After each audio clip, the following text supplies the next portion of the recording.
तो यार जनवरी से दिसंबर आने वाला है और आप अब तक ये 3 गलतियाँ कर रहे हो जिसकी वजह से आपका पूरा बोर्ड बर्बाद हो जाएगा। तो 9th 10th कैसे हो? प्रिपरेशन कैसे चल रही है? कमेंट में ज़रूर बताना। ये 3 गलतियाँ अगर आप भी अभी तक कर रहे हो तो आपका पूरा बोर्ड बर्बाद हो जाएगा। Mistake number 1, the pro mistake. अब प्रो का मतलब क्या होता है? Perfection ruins output. इसका मतलब ये है कि अभी बच्चे क्या करते हैं कि थोड़ा सा मोटिवेशन लेकर सारे चैप्टर्स को कंप्लीट करने के पीछे भागते हैं, जो कि कभी कंप्लीट होता नहीं है और फिर लास्ट में जनवरी में जाके आपको रिग्रेट होता है। इसलिए अभी चैप्टर्स कंप्लीट मत करो, चैप्टर के क्रक्स को निकाल दो और उसके बाद सैम्पल पेपर को लगाना स्टार्ट कर दो, वरना बेसिकली आप वो कर रहे हो जो आपकी ज़िंदगी को बर्बाद कर सकता है। अब आपके पास टाइम नहीं बचा है कि आप पूरे चैप्टर को एक एक करके नोट्स बनाओगे, इसलिए पहले मेन टॉपिक को पढ़ लो, उसके बाद सैम्पल पेपर को लगाना स्टार्ट कर दो। पूरा परफेक्शन लाने के चक्कर में आपका काम रुक जाएगा और आप पास नहीं हो पाओगे, it is guaranteed. The second mistake is NCD, notes collecting disorder. अब बच्चे क्या करते हैं कि जिसने पहले से पढ़ के रखा है उसके नोट्स को कलेक्ट करना स्टार्ट कर देंगे और पढ़ते एक भी नहीं है। कोचिंग के नोट्स, सर के नोट्स, टॉपर्स के नोट्स, सबके नोट्स को कलेक्ट कर लेते हैं लेकिन पढ़ते एक भी नहीं है, जिसकी वजह से उनके पास डेटा तो बल्कि हो जाता है लेकिन वो पढ़ कभी नहीं पाते।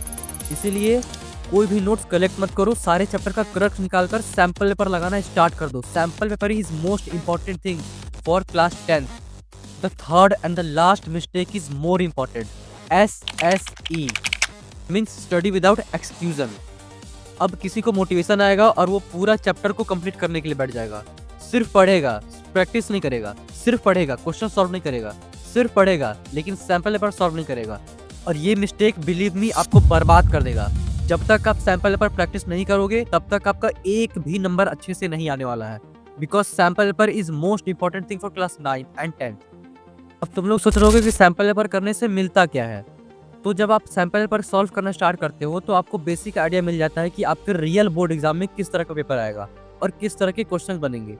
और आपको टाइम मैनेजमेंट, लर्निंग प्रैक्टिस और राइटिंग प्रैक्टिस तीनों का प्रैक्टिस हो जाता है, जो कि आपके बोर्ड एग्जाम के लिए बहुत ज़्यादा इंपॉर्टेंट है। That's why sample paper is most important thing for you. तो बस यही था 3 मिस्टेक्स जो कि आपको नहीं करना है, वरना आप बोर्ड एग्जाम में रियली बर्बाद हो जाओगे। क्योंकि मैंने भी ये मिस्टेक्स किए थे लेकिन फिर लास्ट में जाकर मैंने ये अपने आप को संभाल लिया था। ये मिस्टेक्स मत करो, बाकी मेहनत बहुत ज़्यादा करना पड़ेगा आपको, क्योंकि मेहनत जो करता है वही हीरा बन के चमक जाता है। रगड़ना स्टार्ट कर दो वरना पास नहीं हो पाओगे, रियलिटी है। क्योंकि आपने पूरे साल पढ़ा नहीं है और अगर अब भी आप नहीं पढ़ते हो तो रियलिटी आप पास नहीं हो पाओगे। This is harsh but true. मेहनत करते रहो, प्रिपरेशन करते रहो। तब तक के लिए राधे राधे। चैनल को सब्सक्राइब जरूर कर देना।